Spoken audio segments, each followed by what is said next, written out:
Hello, it's me again, Sir P, and welcome back to my channel. Kung bago ka pa lang sa channel na to, consider man ang pagsusubscribe and don't forget to click the notification bell icon para naman updated ka tuwing meron akong newly uploaded video. Okay? Kaya mo yan? Kaya let's go!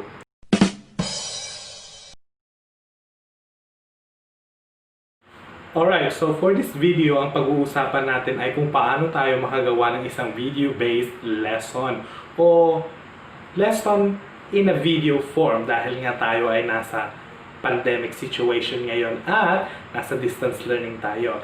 So, hahatiin natin sa tatlong part ang paggawa ng isang video-based lesson. First ay ang planning, next ay ang production, and ang pangatlo ay ang post-production. Yan ang 3 parts natin para sa paggawa ng isang video-based lesson. Alright? So kung ready na, handa na tayo sa part 1. So welcome to the video-based lesson development part 1. And dito sa part 1, ito ay ang ating planning stage. Sa ating planning stage, kailangan mo first ihanda ang mga materials. Ano po ang mga materials na to? Anything po na relevant as your instructional materials as this whole video-based lesson run through the 20-minute duration.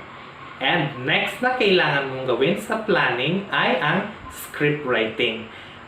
Bakit po mahalaga ang script writing? Because dapat sa video-based lesson, direct to the point tayo sa ating gustong iparating sa ating learners because 20 minutes lang ang ating time. So we cannot talk a lot about some other things like your biography, your love life, and the comparison between past and present. Hindi po natin pwede gawin yan kasi kailangan direct to the point tayo. Whatever is the lesson, whatever is the topic, yun lang ang pwede nating banggitin.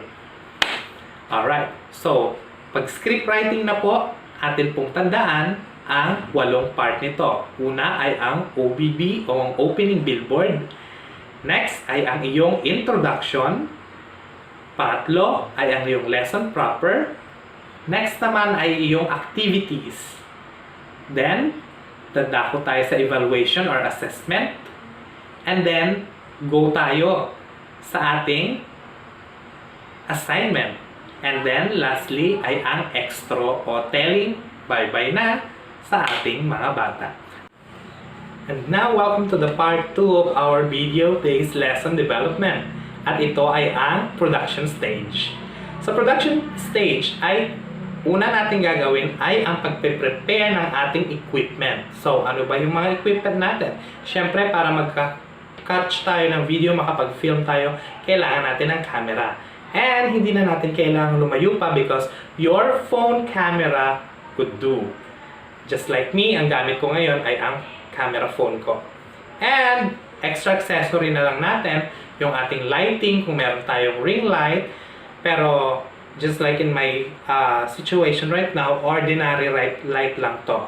So hindi naman natin kailangan ng studio, no? So to tell you that, kailangan lang natin kunin yung tamang angle. So to tell you right now, actually ang light na gamit ko ay ordinary light lang. So ayan. And then, nandito lang tayo sa aking sala area, sa aking kwarto. So, ayan. No? So, nagfi-film ako ng gabi. Kailangan ko lang ng tamang lighting. So, ayan. Yun yung mga kailangan mong isaalang-alang as you go to the preparation of your equipment. So, kailangan yung lighting mo tama o yung audio mo okay ba. Now, para ma-check mo kung yung equipment mo ay tama, you go to the part 2, which is sample recording. Kailangan mag-record ka ng sample. Not necessarily kailangan gawin mo na kung nasan yung, kung ano yung nakasulat sa script. But you have to check, especially your camera phone or your phone, if the camera is working properly and your audio is recording properly as well. So, kailangan mo siyang i-shoot and then i-play. Pwede namang hi, hello ka lang muna para makita mo kung okay ba yung light, okay ba yung tama ng ilaw sa'yo, and ayos ba yung maririnig as you start talking in this scene or on your phone. So, kung okay na yan at wala nang problema, then start filming and start the production proper of the lesson. Dapat nating tandaan, as we record the lesson properly, kailangan medyo iangat natin ng konti yung ating energy. Like saying, "Hi, hello, welcome to the school." Alright, and welcome to the part 3 of our video-based lesson development. And for this part, dadako na tayo sa stage 3, ang post-production stage.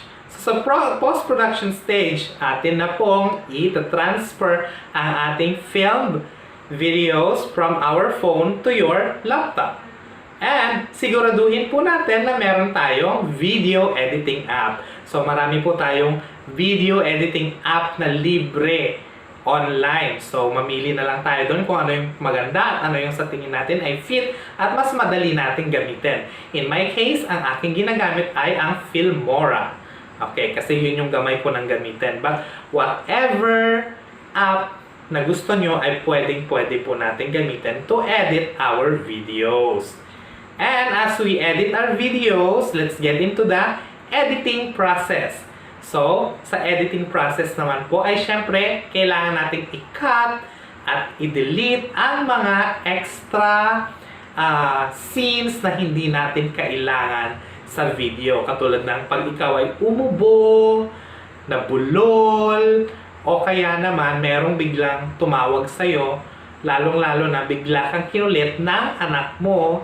So, kailangan syempre i-cut natin yon, no? Kasi minsan tuloy-tuloy nating film, no? So, kailangan nating i-cut yon. And of course, as we edit our videos, doon na po natin i-apply yung iba't ibang mga effects natin na gusto nating gawin, katulad ng transition and paglalagay ng mga terms or key terms dito sa screen to give emphasis sa ating itinuturo sa mga bata. Alright? And lastly, kailangan mo na i-export ang video. Pero bago ka mag-export, make sure na ni-review mo muna yung edited video mo, no? Kung okay na ba o hindi. At kung okay na, ayun na. Dako na tayo sa exporting. Pag in-export po natin, make sure na sa exporting ng ating video ay nakalagay siya sa MP4 format.